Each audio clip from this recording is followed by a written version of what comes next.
Hello, everyone. Thank you for joining our seminar today. We are honored to have Dr. Savita Mathur as our speaker today. Dr. Savita Mathur is a tenured research scientist in Instituto de Astrofisica de Canarias. She obtained her PhD from CEA Paris, Saclay, France in 2007, where she works in helioseismology, looking for solar gravity modes. After her PhD, Dr. Mathur has been a Chandrasekhar postdoctoral fellow at the Indian Institute of Astrophysics, and then a postdoc at High Altitude Observatory, working on Kepler astroseismic data. She then became a research scientist in Space Science Institute and worked as the head of the Center for Extrasolar Planetary Systems. In 2017, Dr. Mathur joined Instituto de Astrofisica de Canarias with a Ramon Cajal Fellowship, and last year she became tenured at the IAC. Dr. Mathur's research interests are mostly in helio and astroseismology, which includes the study of the dynamics and the structure of the sun, solar-like stars, and red giants. She has also developed community tools to calibrate the Kepler data and analyze the solar-like stars and red giants in order to study their structure, their rotation, and magnetic activity. Let's thank Dr. Savita Mathur again, and a kind note that during her talk, if you have questions, you are welcome to ask during the talk. You can also hold them until end of the seminar. So I'll pass on to our speaker today. Thank you. Thank you very much, Riju. I'm very glad to be here and present this work that we've been doing with, you will see a lot of collaborators for the works that we have done. Yeah, I was very happy that Riju contacted me to this COFFIES, which is something new for me. So yeah, I hope you will enjoy this talk. Where I will talk about the rotation magnetic activity of the sun and solar-like stars to understand their evolution using photometric data. This is a brief outline of this talk, where I will start with some context, and then I will explain how we are measuring surface stellar rotation and surface magnetic activity proxies using photometric data, and how we are also looking for magnetic activity cycles. And I will finish with a summary and the perspectives.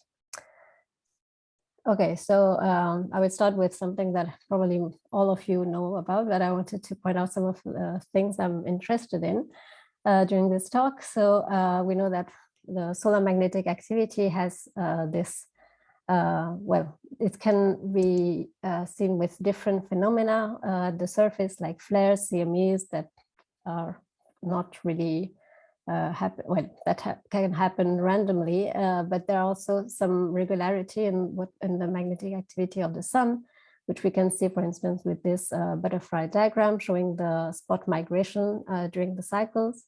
And with a periodicity of 11-year or 22 years Hale cycle, if we take into account the magnetic polarity reversal in the sun. There are also other works that have been looking into shorter quasi-periodic variability between 1 and 2 years. We know that for the sun, there was also a period of low magnetic activity, which is the Maunder minimum. So there are many things happening in the life of the sun in terms of its magnetic activity. At the same time, there are also one of the things people are trying to do is to predict the future cycles, the length and the amplitudes. This is not an easy task. This is an example of prediction done by Go and collaborators a few years ago. I just also wanted to show this comparison between different models that are used to try to predict the future cycle of the sun. So this is a lot of work is being done there, but there seemed to be some agreement, for instance, in the prediction of the cycle amplitude. So this is quite exciting. So why study other stars? Well, first of all, the sun, as you can see in this luminosity, effective temperature diagram, is just one point at a given time of its life. So it's always interesting to know what happened in the past and what will happen in the future, and make this solar stellar connection in particular for all the solar-like stars that we can observe. So this is something that has been done with large surveys, starting with Mount Wilson spectroscopic survey, later on with the Lowells, Mars, HARPS, etc., etc. And also there is this work going on with the BCool team for spectropolarimetric observations. Already I think they have like several thousands of stars for which they are doing this. So here on the right panel, you can see different types of stars for which the Mount Wilson survey has been performed for several decades. And one of the striking things from there that you can see is that you have different types of variability. So stars that present nice cycles that could be regular or not. You also have some white flight activity or some variability of some kind, but not showing any cycles. And from this data, then Bombit and Say in 2007 looked into relation between the activity cycle period and the rotation period of the stars. So this gives these very interesting behavior in this plot. So you have apparently two branches that come out. You have the inactive branch here and the active branch. And interestingly, the sun seems to be just in the middle. So is the sun a peculiar star? That's one of the questions that a lot of people are trying to answer these days. However, there is also this work done by Axel Brandenburg, who looks into this with different types of representation, where he's looking into the ratio between the rotation period and the cycle period as a function of the chromospheric activity index R prime HK. And here the sun, which is the symbol A, seems to be maybe a bit less in between these two inactive and active branches, maybe closer to the inactive branch. So depending on how you represent things, you might see different things. That's, I think, the takeout of this slide. So because I'm going to talk about how magnetic activity and rotation evolve with age, I'm coming back to this work by Skomanic more than 50 years ago, who studied two young clusters and the sun in terms of their rotation, magnetic activity, and lithium abundance. And you can see here these three proxies here for the two clusters and the sun. And one thing that Skomanic came out with from this representation was that the rotation period scales as the square root of the age of the stars, which we all also know as gyrochronology. And basically this is it can be explained with the magnetic braking via stellar winds. Okay, oops, sorry. So there are still a lot of issues about understanding how magnetic activity and rotation evolves with age.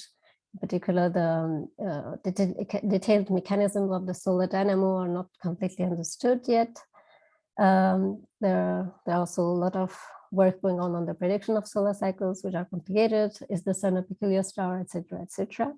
And to answer these questions, we need larger data sets with measurement of rotation, magnetism, and ages, as well as internal structure, which is where Kepler came in because of the hundreds of thousands of stars that it has been observed, which you can see here in this HR diagram. So what can we do with the Kepler observation? So it's doing photometric observations for which we have light curves for 4 years with a cadence, usually with a cadence of 30 minutes. Here I'm just showing a typical solar-like star observed with a cadence of 1 minute, so in short cadence. So you have the power spectrum density as a function of the frequency. And from this power spectrum, you can have information at different regions of the frequency from different physics going on in the star. So at low frequency, you have these peaks corresponding to the surface rotation period and the harmonics that we can see. which is mostly due to the presence of spots and active regions that are coming in and out of sight during the observations. Then you have the convective background, which is basically due to the granulation at the surface of the star. Then you have this little bump, which you all know correspond to the oscillation modes of the star. And you have the photon noise. So a lot of information can be taken from these light curve and power spectrum. I just briefly remind you that I think many of you already know this, but the star is like a resonant cavity where you have different modes that can propagate: pressure modes, gravity modes, mixed modes. So we've been using these seismic scaling relations based on the sun that allow us to measure, to have a first estimation of the mass and the radius of the star. So here you have a zoom on the power spectrum density as function of frequency. And you have the large frequency separation delta nu, which is the difference between two modes of same degree and consecutive radial order. And you have nu max, which is the frequency of maximum power. And by combining these two quantities with the effective temperature, we can have mass and radius of the star with a model independent way. And of course, we can use stellar modeling to infer these stellar parameters. So we've been using in the astroseismic community these grids of models where we are fitting different observables, effective temperature, log G, metallicity, luminosity, as well as the seismic parameters. And having this additional information from seismology, we showed that it improves the precision on the stellar parameters, and we have access to ages, which we didn't have with the seismic scaling relations. We have access to the internal structure, which is very interesting, in particular for dynamo modeling, for instance. So with Kepler, we already have Kepler and K2 later on. We already have quite a large number of solar-like stars and subgiants for which we detected solar-like oscillations. You can see this kind of modified HR diagram with the large frequency spacing as function of effective temperature. Yeah, we have like close to 700 of these stars where we have seismology, which is very exciting because then we can start to study the structure of these stars, not only extract the stellar parameters. Okay, so now what we want to do is to combine seismology with the dynamics of the stars. So how do we measure surface stellar rotation using the photometric data? So I'm showing here, first of all, the example of the sun, which we know the best. So here you have the light curves from the Virgo SPM instrument, and then also the Doppler velocity measurement with the Gulf instrument and Soho. And because when you have spots and active regions on the surface of the star, you will have a modulation in the light curve that will be related to the rotation period of the star. This means that if the star is not active, it will be much harder. We will not be able to measure rotation periods. We need an active star to be able to do these measurements. Then we can apply different methods to measure these periods. Of course, there is the periodogram method. One of the drawbacks of this method is that many times we actually measure half of the real rotation period, which happens when you have spots at 180 degrees separated by 180 degrees in longitudes. So then we've implemented in our pipeline two other methods, which are the time frequency analysis with the wavelets. So basically we can follow how the period is changing with time. This is very useful, particularly to look for instrumental issues in the data that might bias the rotation period. And then you have the autocorrelation function method, which is very powerful because this one is less biased by the half period, and we usually use this method to confirm and to have the most reliable rotation periods. Finally, recently we've been implementing a machine learning tool using random forest but this is the Rooster pipeline developed by Sylvain Breton. And basically it uses rotation periods from the methods that I mentioned above. And from there, it looking into hundreds of parameters from these studies of modulation.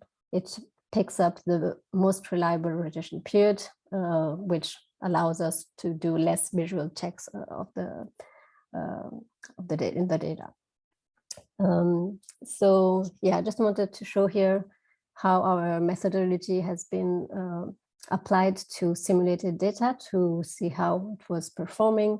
So this is a work by Suzanne Aigrin in 2015. So you have different pipelines that were tested on these simulated data. So you have the rotation period from these different pipelines and the true rotation period on the x-axis. And our pipeline, the CEA pipeline, was stated as the best method in terms of completeness and reliability. So we applied this, our rotation pipeline, to the main sequence and subgiant stars observed by Kepler. So this is a sample of a bit more than 160,000 targets. So we analyzed 4 years of long cadence data, where we did our own calibration. We also used 3 different filters to sometimes remove some instrumental problems at low frequency, and also to check if we were getting a harmonic of the real period or not. And we also used the data provided by NASA, the PDC map, just to check that our way of calibrating the data was not biasing anything. So this led to a catalog of more than 55,000 stars for which we measured rotation periods. This was actually 60% more than the previous catalog by McQuillan and collaborators in 2014.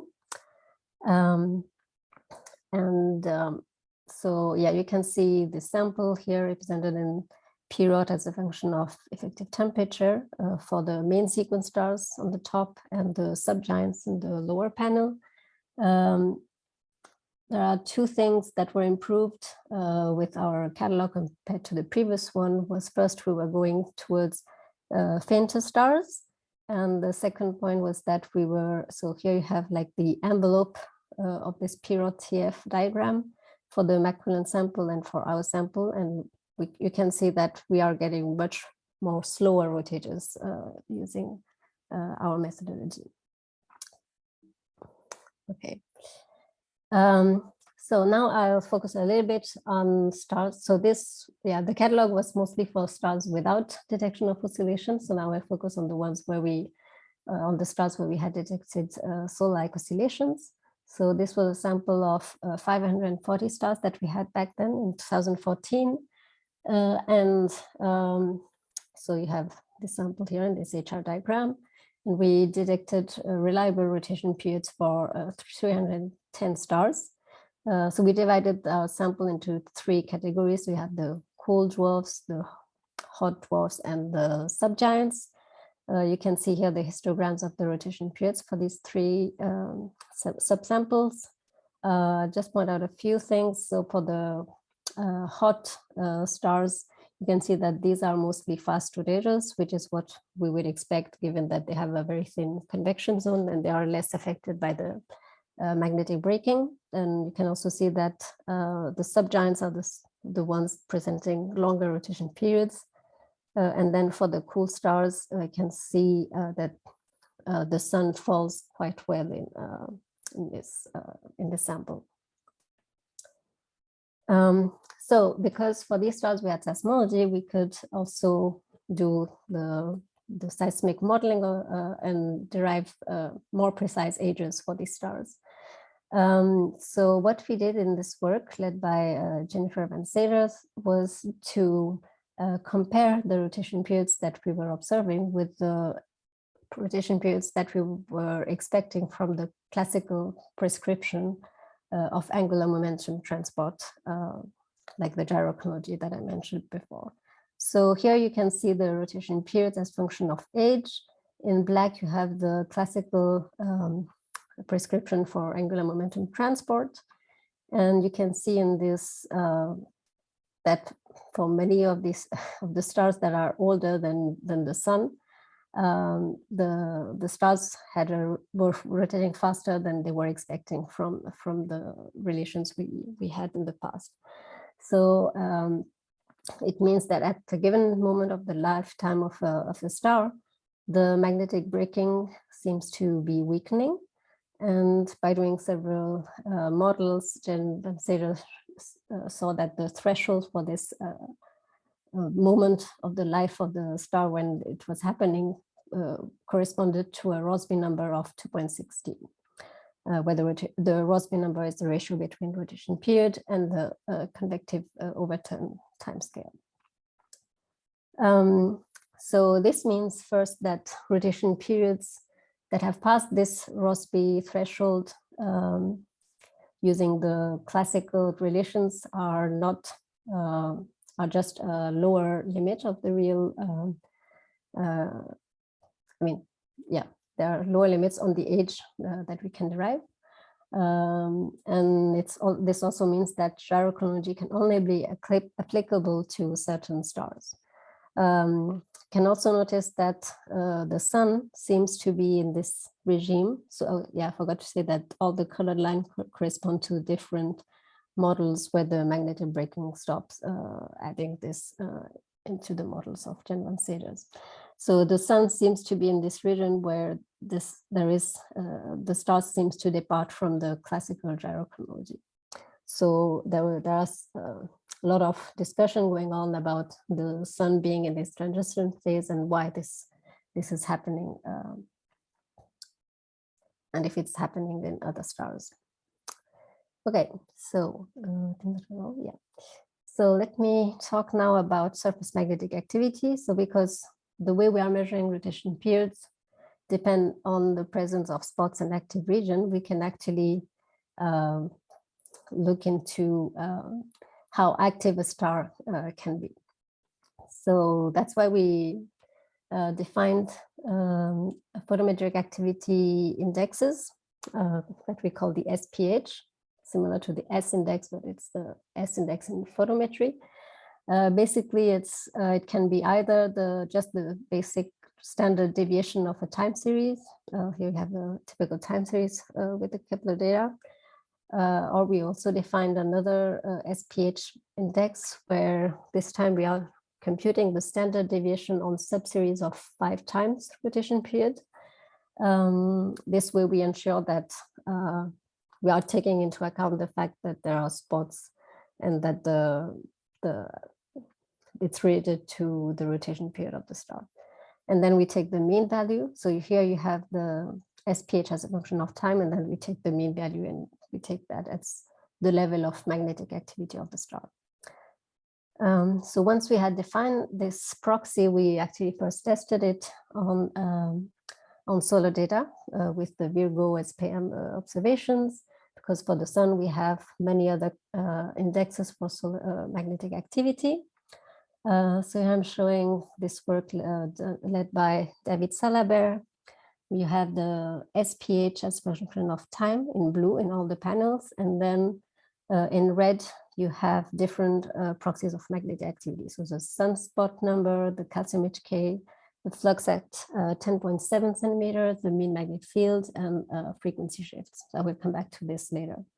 But basically we are seeing that there is a very good correlation between the SPH and these activity proxies that we have for the sun, validating our proxy. So coming back to the sample of stars where we had detected solar-like oscillations, again, we have the 3 subsamples of hot, cold dwarfs and subgiants. You have the SPH as function of rotation period, and the dashed line corresponds to the SPH of the sun between minimum and maximum activity. And what you can see here is that for most, that this most of the solar-like stars have a similar activity level in SPH than the sun. Then you can also make more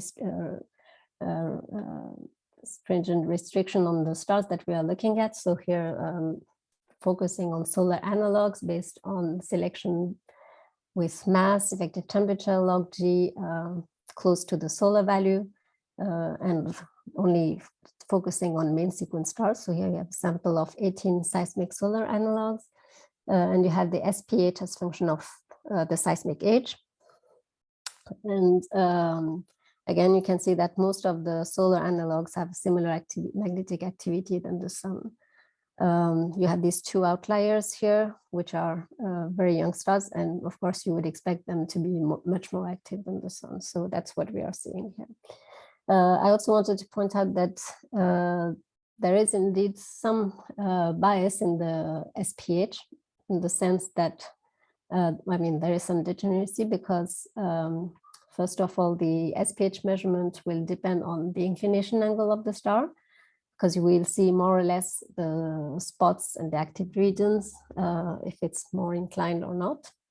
And then like any other proxy of magnetic activity, it will depend on the moment during the magnetic cycle when we are doing the observations. So the SPH that we have can be considered as a lower limit of the real activity. So yeah, there are other works that were done focusing on solar analogs. This is a work led by Dos Nascimento and collaborators, who also focused on a few hundred of solar analogs. Here they focus on a more restrictive range in mass. You can see in this color magnitude diagram the sample that they were looking at. They measured the SPH as function of rotation period again, and you can see that they had very few slow rotators. So they concluded that slow rotators are rare in the solar analogs, and also that the higher SPH values probably correspond to very young stars. There is another group who is looking also into comparing the sun to sun-like stars with Shapiro, Sasha Shapiro, Reinhold, and collaborators. And so here in this work, what Timo Reinhold was doing was to study sun-like stars where they did a selection based on effective temperature and rotation period close to the solar value. And also to make sure that stars had similar ages as the sun. So this is the blue sample here. So yeah, first of all, I need to say that this work was based on the previous catalog of Macquillan 2014. So they used their sample, and they computed not the SPH, but what they call the variability index, the R-bar, which is more or less similar to SPH, though there are some caveats. And then they compared this distribution of R-bar with what they call the noisy sun. So here they applied some Monte Carlo simulations to the sun, adding some noise to mimic the different magnitudes of the stars that they had in the Kepler sample.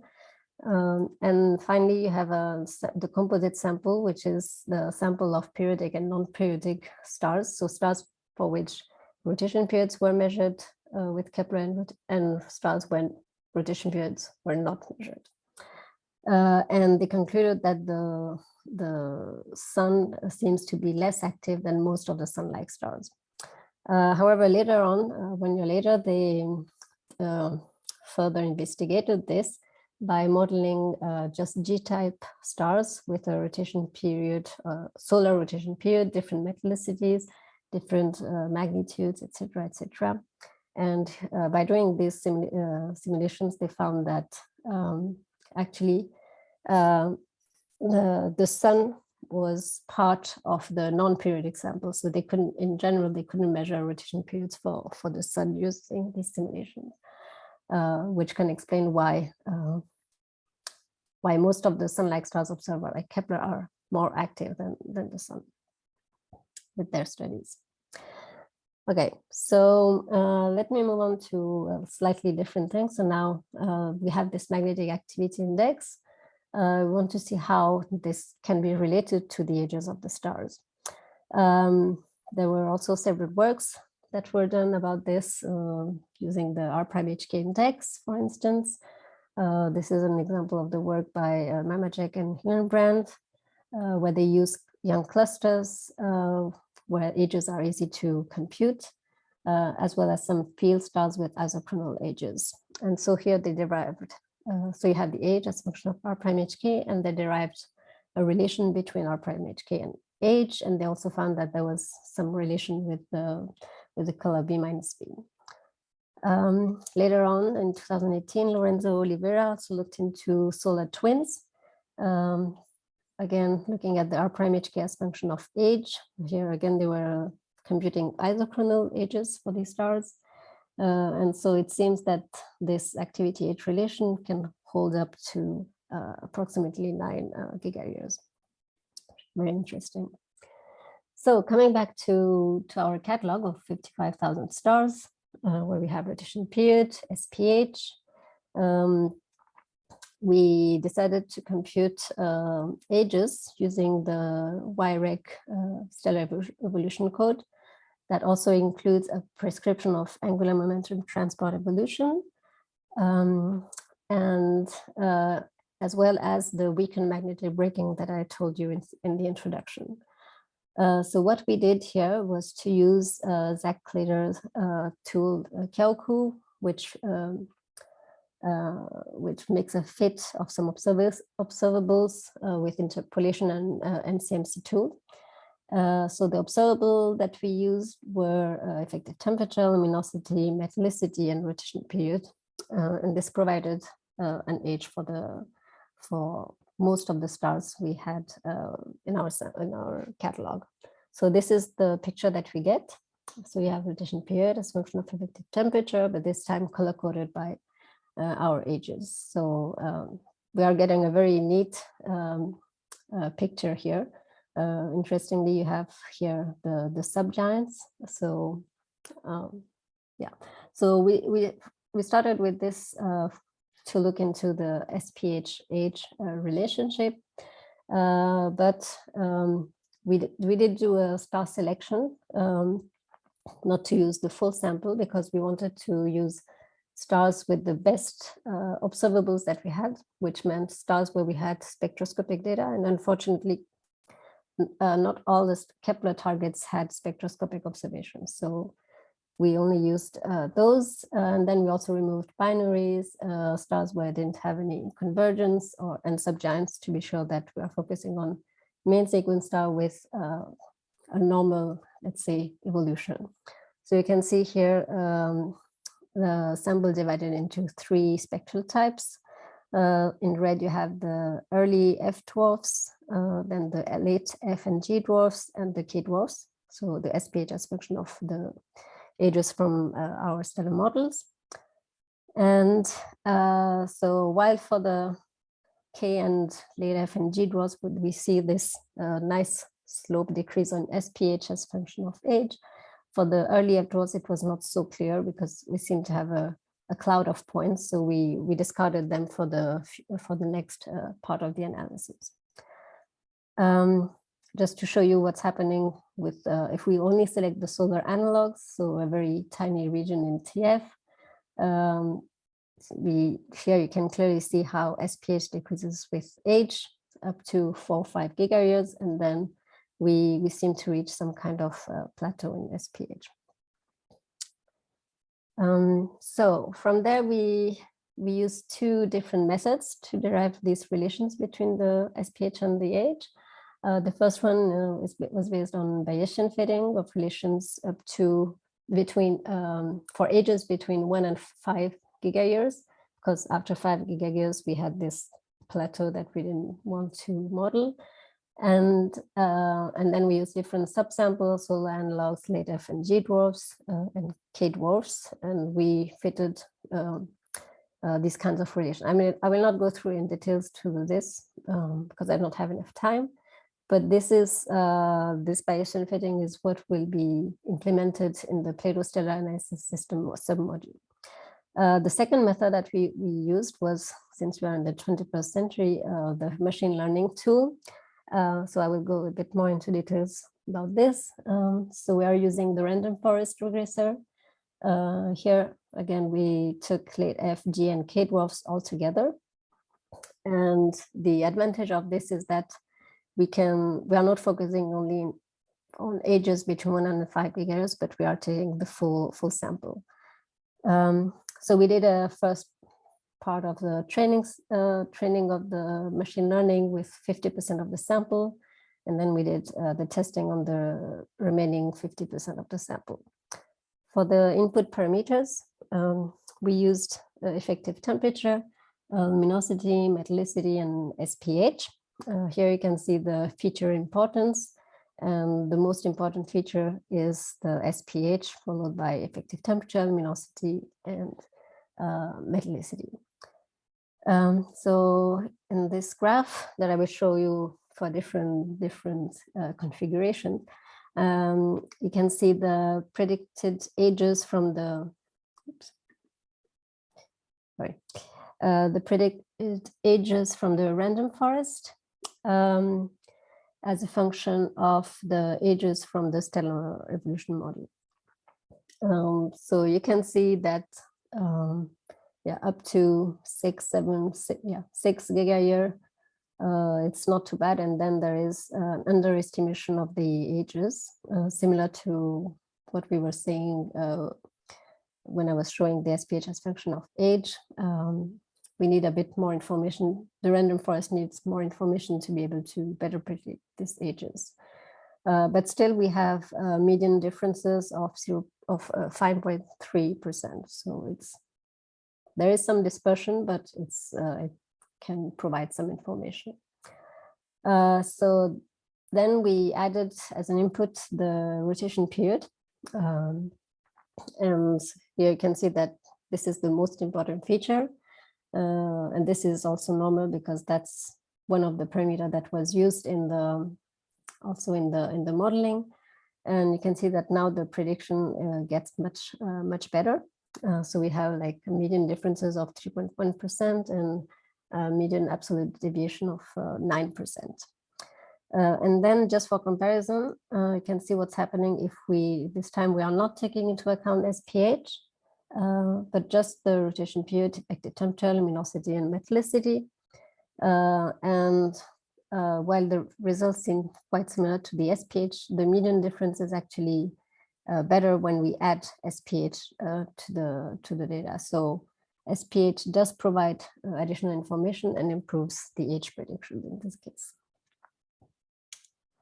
Okay, so another important parameter, especially for dynamo models, is I already mentioned this, is the Rossby number, which is measuring which process between advection and Coriolis force is dominant in the star. So rotation period is the quantity that we can measure, but the convective overturn timescale always comes from the models or from a semi-empirical relation. So we computed Rossby, the convective overturn timescale, again using the YREC models. And so you can see here a sample of only main sequence stars, so 40,000 stars, showing SPH as a function of the Rossby, normalized by the solar value. So you can see this very interesting feature that was also seen in the past with the Macquillan sample, but here with many more stars compared to them. And you also see this kind of dip that still needs to be understood. So next, I just wanted to point out one thing, because for a long time, this feature was compared to what was done with X-ray luminosity, where probably many of you know that there is this saturated regime and this unsaturated regime. So the X-ray luminosity from Wright et al. 2011, I think, showed this. And if we compute the Rossby number for the Kepler stars and the Wright and collaborators stars with the same formulation, then you can see that actually the Kepler targets are in the unsaturated regime. This is what Masuda showed last year. So Kepler targets are not probing the saturated regime, but just the unsaturated regime. And because we have so many more stars, we are seeing maybe features that we couldn't see in the past. So again, here we can play the game of trying to compare the sun to sun-like stars, this time in terms of the Rossby. So only selecting stars with effective temperature, metallicity, luminosity close to the solar value. If we compare the sun to sun-like stars with similar Rossby values, we can again see that most of the sun-like stars have similar SPH values as the sun between minimum and maximum activity. Another work that was done also, again, to compare the sun to sun-like stars was led by Angela Santos again, who was looking into the photometric magnetic variability over the 4 years of the Kepler observations. So on the left, you can see for the full sample, this sigma SPH as a function of SPH. And basically, we can see that when stars are more active, they have more variability, larger sigma SPH, which was also seen in chromospheric emission measurements. Now focusing again on sun-like stars selected on TF and luminosity close to the solar value. And here it's color-coded with metallicity. Again, the sun seems to behave consistently with sun-like stars. Okay, so this leads me to the last part of my talk about magnetic activity cycles. So here I will come back to seismology, because this is, I think, one of the very cool results that we can get also with seismology about magnetic activity cycle. We know for the sun that when the sun gets more active, it impacts the acoustic modes. So here in red, you have the sunspot number as function of time. And on the upper panel, you have the amplitude of the modes and the frequencies with either the triangles or the black dots. And you can see that this, when the star is more active, the sun is more active, the amplitudes of the modes decrease, whereas the frequencies increase. So there's this anti-correlation going on between these two parameters. So in 2010, with Rafa Garcia, we studied this coral target, F dwarf, HD 49933. So you can see the time series, the SPH, the amplitude of the modes, the frequency shifts. And we observed this very nice anti-correlation between these two, suggesting that the star was indeed going through a magnetic cycle. The drawback of this in magnetism on seismology is that the more active the star is, the less easy it will be to detect the modes, because they will be suppressed. So in this work in 2019, we looked at the main sequential-like stars observed by Kepler during the survey phase, and only looking at stars where we expected to detect the modes. We measured the SPH and the rotation period. And for comparison, in red, you have the stars where we had detection of modes, and in black, you have the ones where we didn't detect the modes. And as I already showed you before, for the stars where we detected the modes, they have SPH value similar to the sun between minimum and maximum activity. But one of the problems about the black circles here is that many of them are also in the same range, and we are still not measuring the modes. So this is still a puzzle, and we are trying to understand what's going on. Maybe there are some hints that binarity could be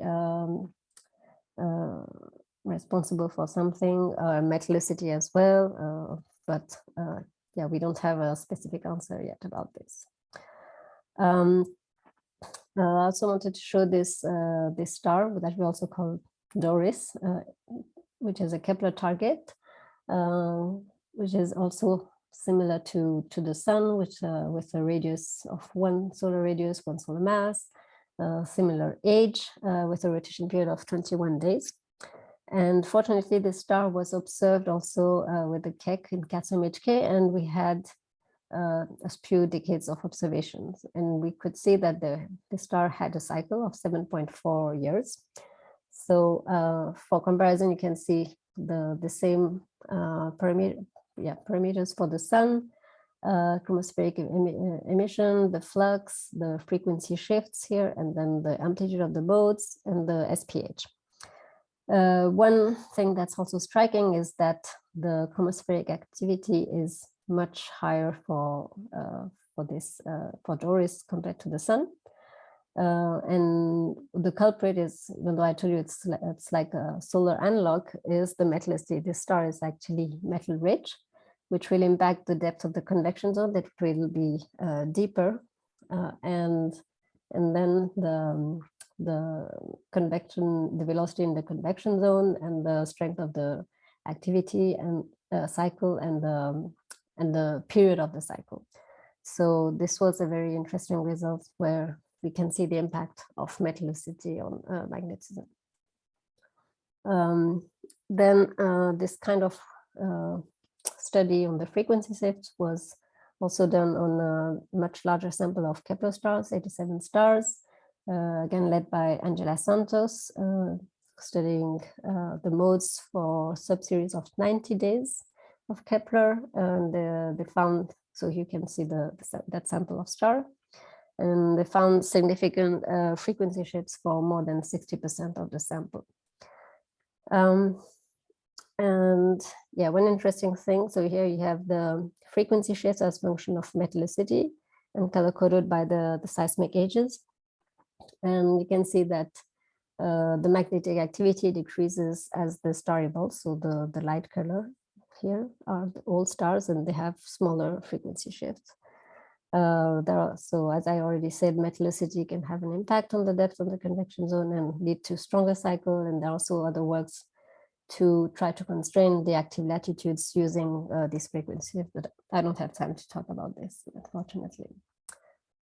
Okay, so this leads me to the conclusions. So I think I show you that we can measure surface rotation and surface magnetic proxies for more than 55,000 stars observed by Kepler. And this will help us understand angular momentum transport, and which will also impact the ages that we measure from the models. There are also other works going on with clusters and binaries that I didn't have time to talk about. We also saw that we can study the variability of the stars, but I didn't talk about another work by Angela Santos on lifetime of active regions. And another work I didn't have time to talk about is looking for magnetic activity cycles using just the photometric data, which is a work led by a student in India. I showed you how magnetic activity can impact the detection of modes, which means that we can have a bias towards lower magnetic activity targets when we have seismic detection, but it can still be useful to detect magnetic activity cycles. And then one of the main goals that I have is to combine these seismic studies to have the access to the internal structure and dynamics of the stars, and the magnetic activity proxies and surface rotation to have a better understanding of the detailed mechanism of the stellar dynamo. And hopefully with TESS it has been a bit complicated given the way it has been observing, but we hope to do more detection with TESS and also with SONG, Plato, and the Vera Rubin telescope. So stay tuned, and I hope you will look forward to more interesting results with this. Thank you for your attention. Happy to take questions. Thank you. Questions?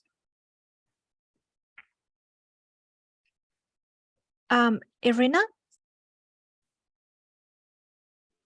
Okay, can you hear me? Yes. Yeah. I have a list of questions. Okay. I want to leave some time for other participants of this seminar. Thank you very much for very interesting presentation. It is really amazing results. I really enjoy your talk. And I want to start from very basic question. Maybe I miss it. What is definition for SPH factor? What do you use? Okay, so just a second, if we can. Oh, no, I cannot. Oh, there it is. So here it is. Okay, so the way we define it, so you have the light curve. Okay, so you have the flux in ppm, and then we take boxes of so 5 times. So we measure rotation period first, and then we take boxes of 5 times the rotation period, and we just measure the standard deviation, because if you have more spots or active region, it will be dimmed more than if you have less, etc. So this will give us more or less how many spots are covering the area of the star. So we have this SPH as a function of time, because we're taking these boxes, and then either we can use it for, like here you can see a very nice cycle for the star, or we just take the average value of all these SPH in the boxes. Yeah, thank you. It is much more clear. So you don't use spectroscopic data, you use just photometry. Yes. For this. Okay. Yeah, and just my next question irrelevant to this. What is when you discuss about simulated data, you showed the slide when you do comparison of simulated data to study rotation. And my question is, what kind? Yes, this one. Yes, correct. So, and my question is, what do you mean by simulations? You use stellar evolution code? No, it's more simple than that. So if I recall well, because I was not part of this analysis, but if I recall well, they were using just flat Kepler light curves. So just to have the noise and systematics that you can have in the Kepler data. And inside these, they were including rotation periods, sometimes also differential rotation based on our knowledge of how differential rotation can be. And I think these are the most important ingredients that they use. So, okay. Yeah. Thank you. I will ask later. So. Okay. Thank you. Sasha, please. Oh, hi, Savita. Thanks for the very interesting presentation. I have a question that for dynamo, as you understand, currently the primary factor is the differential rotation, not rotation itself. And probably it relates to differential rotation to rotation that we still don't understand actually the origin of differential rotation. So are there any progress in measurements of differential rotation in other stars? That's a very good question. So let me just show you what I had done in the past, and then I will update you with what students are doing now, because I don't have time to do much. Okay, so this is another Kepler targets where we thought we had a cycle, but it was not a cycle. Because we saw that when so this is the power spectrum of the light curve, and we had close to the rotation period of the star, which is this one, we actually had another peak close to it. And this is probably due to differential rotation going on the star, right? So you will have stars at different latitude, and because you have differential rotation, you will have different rotation periods. This is also the case of this other target. Oh, I thought I had well, I don't have the power spectrum. Anyway, so this is one way of doing this, but it's very hard and tricky. We need to do a lot of visual checks.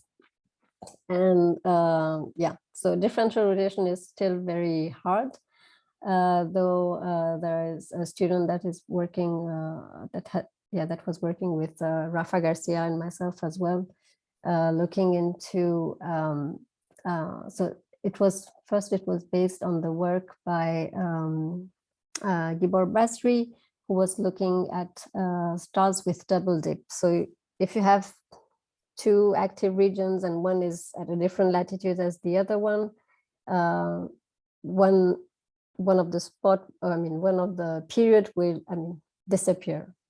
I'm sorry, I don't have the star, but you will have two dips corresponding to two active regions, and one will move faster than the other one. So that's, for instance, one way of doing this. And well, I'm not sure if Rafa corrected, but maybe you can say more what the student was doing. But we might have some promising results, but yeah, we need to work more on understanding this. Mostly, I think, using like simulated data with differential rotation to see how to extract these. Yeah, I also want to mention that in your plot, differential astroseismology rotation was measured only for more massive stars, not for solar type stars. It's only a couple of points where you showed that reliable measurements of rotation by astroseismology. So it's any use of astroseismology besides these small, large separations? Understanding rotation or differential rotation. So it was the frequency splitting was resolved, right, for solar type stars, for a couple of stars at least. Yes. Let me see if I have. No, I don't think I have. No. So no, you had like more than 200 stars we measured. You had this plot, what it's an HR diagram or something that. No, I don't think I showed the rotation splitting. Did I? No, because these, are you talking about these ones? No, but no, not this one. We showed where it's measured. Okay, but but my question is that what's the role of astroseismology in understanding this? What's stellar dynamo? So okay, so solar splittings have been measured for, I think, for 100 stars. That's the work by Oliver Hall in 2021. So basically, it's this paper here, and oops.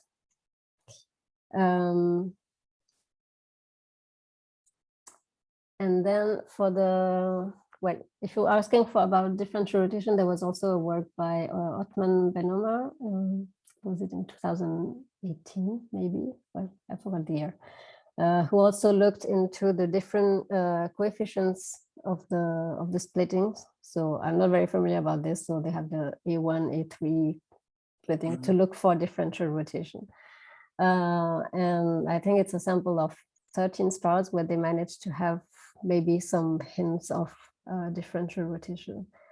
I think I would say one of the problems is to have longer time series, even though Kepler was the best in terms of 4 years of data, but having even more would maybe help to have more resolution. Yeah, I'm not aware of more work on this, sorry. Okay, thank you. Yeah, I'll look at these papers, yeah. Okay. Okay, still two hands, Raj Guru. Hi. Great talk, Savita. Thanks for the talk. Thanks. I just wondering, you showed a comparison of a metal-rich star 0.3 with the sun. I'm just wondering how your SPH compares. I think you didn't comment on that. I'm just wondering, SPH is it larger than in the sun? This one, right? Yeah. So yeah, this one had a larger SPH. True, it's not put in here, but yeah, it had a larger SPH compared to the sun. So you can see it's going to 1,200 ppm. Right. I'm just trying to understand. So is your SPH is it equally sensitive to bright structures as well as the dark spots, or is it kind of weighted towards more towards the spots than the bright? That's a good question. So for the moment, I have to say, I assume that it's mostly related to the dark spots. But it's actually one of the work I want to do is to make like more realistic simulations, including faculae bright spots, to see how much, if we are indeed slightly also affected by these bright points or not, the way we are measuring the rotation, etc. Right. SPH. Okay. You know, this will have implications for your gyrochronology, age versus rotation. If you use SPH as a rotation indicator, magnetic will the say the question is towards understanding when a star evolved from a spot dominated to faculae dominated, for example. Will that affect your use of SPH? Yes. Okay. That's a good question. Yeah. I don't have the answer, but it's definitely something to investigate. Yes. Okay. Thanks. Yeah. Okay. Gustavo. Yeah. Hi. Can you hear me? Yeah. Thank you, Savita. I enjoyed your talk very much. It's very nice results. I would like to try to understand a little bit of your results. So regarding activity and age, it seems that the sun is very well behaved. The trends are very clear, and there are lots of stars showing this. But when it comes to rotation and age, it seems that, or you mentioned that there is something happening there, but all the figures that show this breaking or something show very few stars. So how reliable are these results regarding rotation and age?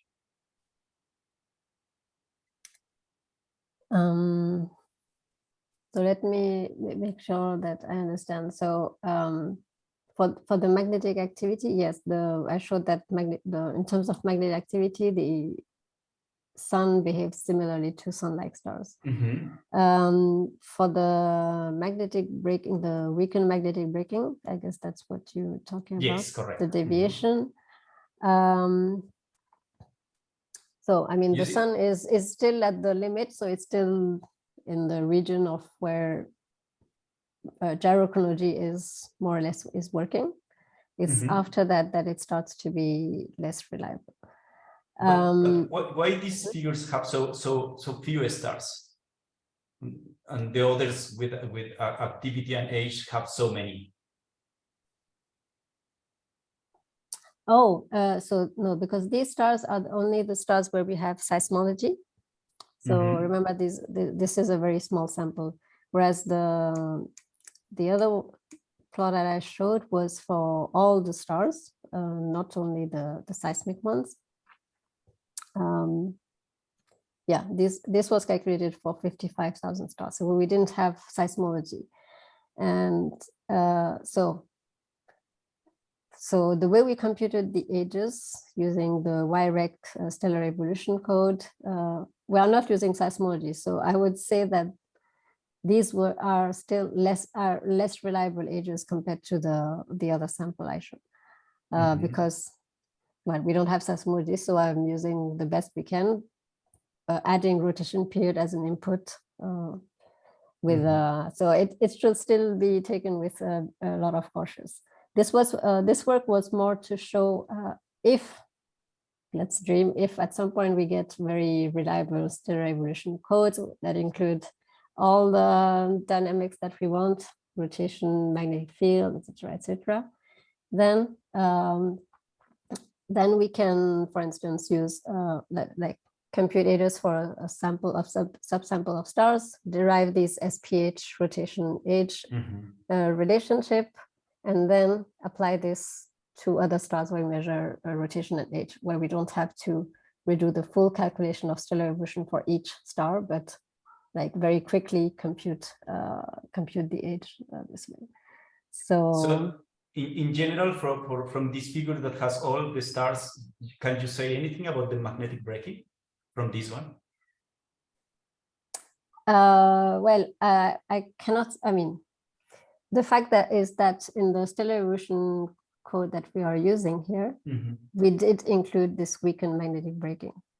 So we assume that there is a magnetic braking for a given Rossby number, and that's assumed. Okay. Yes. Okay. So yeah, we cannot say much more. I took this as the most recent stellar evolution model that we had without seismology. So just a final comment. There is a recent work by Alfio Bonanno and Corsaro about activity and cycles, and it points out the importance of metallicity in the detection of cycles. You mentioned also that metallicity is quite important, and apparently these two branches of activity are more related with metallicity than to a real bifurcation in the P-rod P-cycle diagram. Well, that's I remember that they I think it's very interesting, but yeah, I didn't have to touch down on this. Yeah. Thank you very much. Thank you. Okay, I think that's done of all the questions. No, not yet. Oh, not yet. Sorry. Oh, your hand is still raised. I thought it's the. I thought you just didn't pull it down. Okay. She has a list of questions, so. Yes, I have a list. I decided just quiz to one question. Okay, my question relate to your machine learning studies when you use random forest.